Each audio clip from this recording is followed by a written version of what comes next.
इमरान खान पर कातिलाना हमले की तहकीकात के लिए कायम JIT की सरबराही तब्दील। RPO डेरा गाजी खान खुर्रम अली को मुश्तरका तहकीकाती टीम का नया सरबरा बना दिया गया। इस हवाले से नोटिफिकेशन भी जारी कर दिया गया है। JIT में तारिक रुस्तम चौहान, एहसानुल्लाह चौहान, मलिक तारिक महबूब और नसीबुल्लाह खान भी शामिल हैं। कमेटी के पास किसी भी फर्द को टीम में शामिल करने का इख्तियार होगा।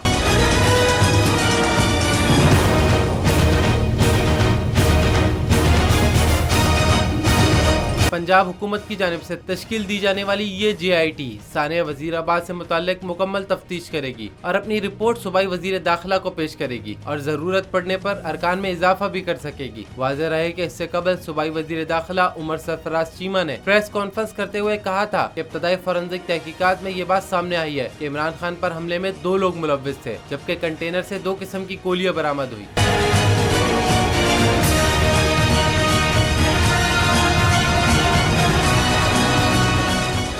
मुझे एक दिन जाने से पहले पता चल गया था मुझे मारने का। PTI का हकीकी आज़ादी मार्च सिर्फ बोल दिखा रहा है। 24 घंटे हकीकी आज़ादी मार्च। इमरान खान के कंटेनर के करीब फायरिंग का वाकया पेश आया है। सबसे ज्यादा रील्स और सबसे ज्यादा रेटिंग्स के साथ बोल रहा नंबर 1। सब्सक्राइब करें और बेल दबाएं ताकि कोई खबर रह न जाए।